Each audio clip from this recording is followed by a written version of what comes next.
Folks, you should view these politicians with the deepest contempt you can possibly imagine. What they are doing to this country, what they are doing to our finances. There is not a criminal in any federal prison, state prison, city or county jail with respect to financial crimes of any sort,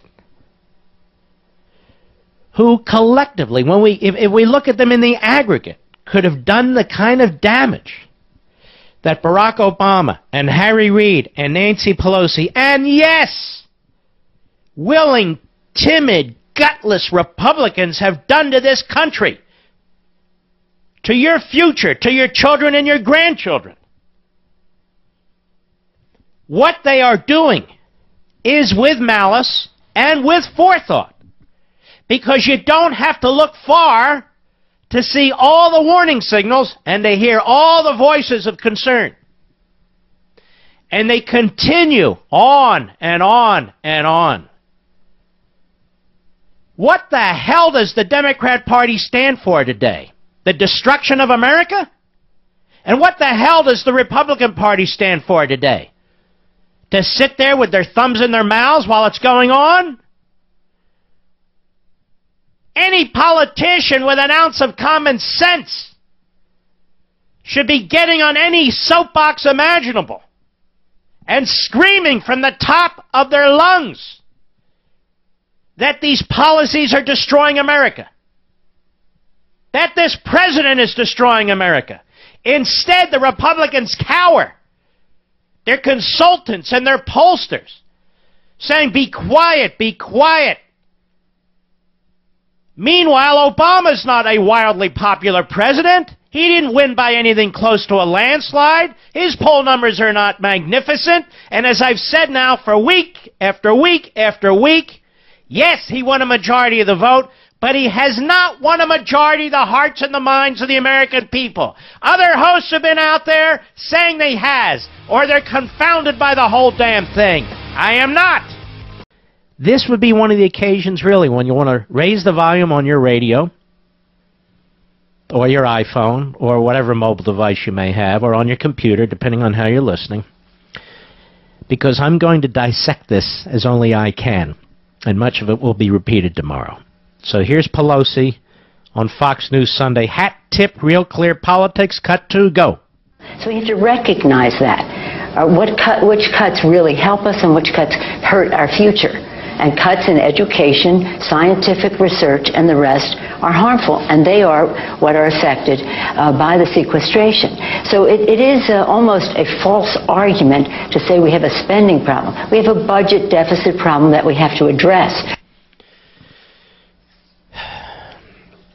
If she were working in the private sector, she would have been indicted, I have no doubt convicted, and be serving time in the federal pen. If she were a CEO of some small company. And she's caused much of this problem, as have many. Now let me break this down step by step. Congress and the President have knowingly subverted their own legal budgetary requirements under the 1974 Budget Act. Under the 1974 Budget Act.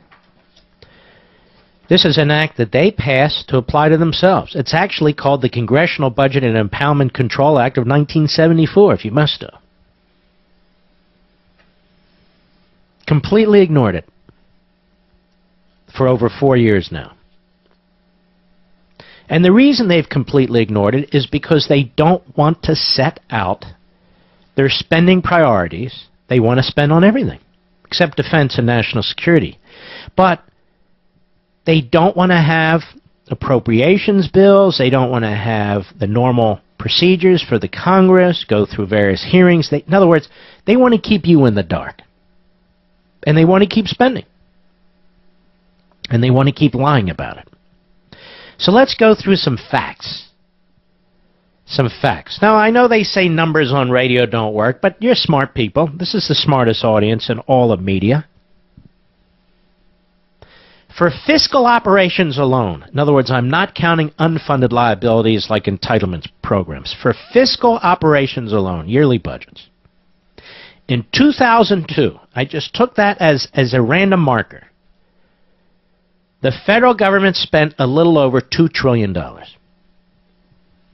10 years later, in 2012, the federal government spent $3.79 trillion, almost 100%, 10 years later. That's crazy. As a percentage of the gross domestic product, that is, all the goods and services that you produce in the private sector, federal spending just for fiscal operations, not unfunded liabilities, is historically sky high. In 2002, federal outlays as a percentage of the economy were 19.1%. Last year, they were 24.3% of GDP. 5.2% higher. I want you to think about that. That's enormous. I'm not saying the percentage increase was 5.2%. It was much higher than that. Much higher than that. So whereas it was about 20 cents out of a dollar, now it's about 25 cents out of every dollar in just 10 years. More. Federal deficits for fiscal operations. Again, I'm not even talking about unfunded liabilities for Social Security, Medicare, and so forth. They've increased astronomically. In 2002, the federal government incurred a budget deficit of $157 billion. 10 years later, last year, 2012, $1.32 trillion. Over $1 trillion more yearly federal deficit. See, we don't have a spending problem according to Pelosi. We just have a budget problem.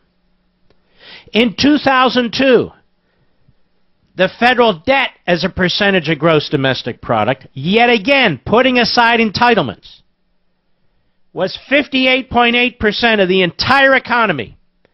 Last year, it was over 100%, 104.8%.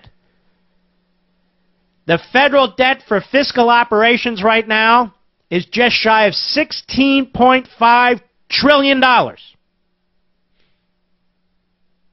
4 years ago, it was $10.7 trillion.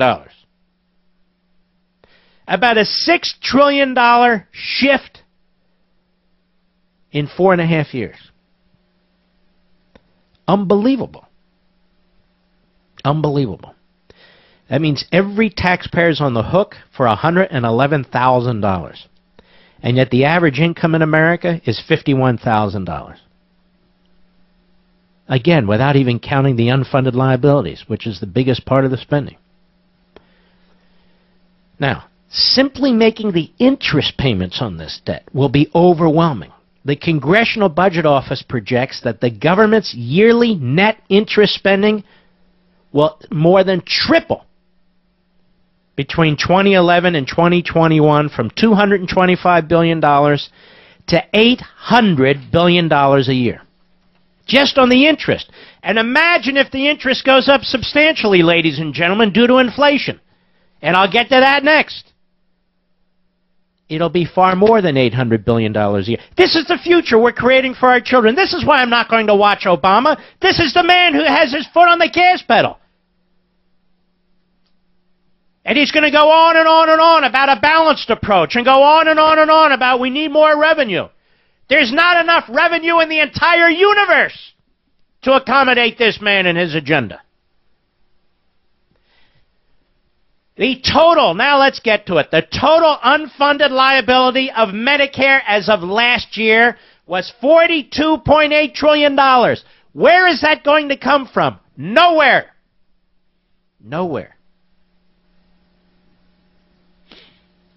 The annual report of the Board of Trustees, the annual report of the Board of Trustees that oversees Medicare, they have said that this is unsustainable.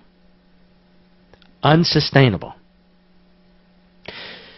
The total unfunded liability of Social Security as of last year was $20.5 trillion. The trustees for Social Security, these are government people. They said it's absolutely unsustainable. Where are Obama's proposals? There are none. Total, now listen to this, total obligations by the federal government.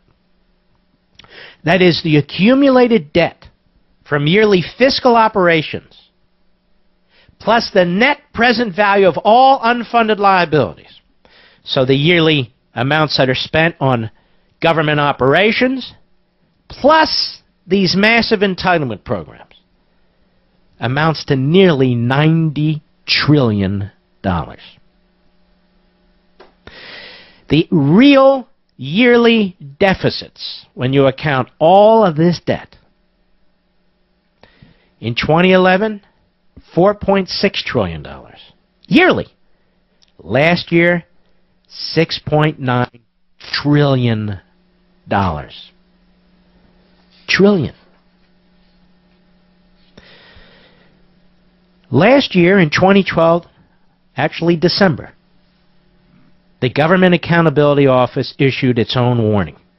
The Government Accountability Office. Having conducted a number of reviews of the federal government's fiscal condition, it reported, and I quote, "The GAO's simulations continue to illustrate that the federal government is on an unsustainable long-term fiscal path. In both the baseline extended and alternative simulations, debt held by the public grows as a share of gross domestic product over the long term, while the timing and pace of growth varies depending on the assumptions used. Neither set of assumptions achieves a sustainable path." We use this word unsustainable. Do you know what that means in the context of a society and an economy? It means a crash. It means a total unraveling. Whether it's the Social Security trustees, whether it's the Medicare and Medicaid trustees, whether it's the General Accounting Office, whether it's the Congressional Budget Office, whether it's anybody and everybody who's seriously taking a look at this, they're all saying the same thing. Warning, warning, disaster ahead. And Nancy Pelosi says on Sunday, we don't have a spending problem. And Obama will say tomorrow night, full speed ahead, foot on the gas pedal, that this is a balanced approach.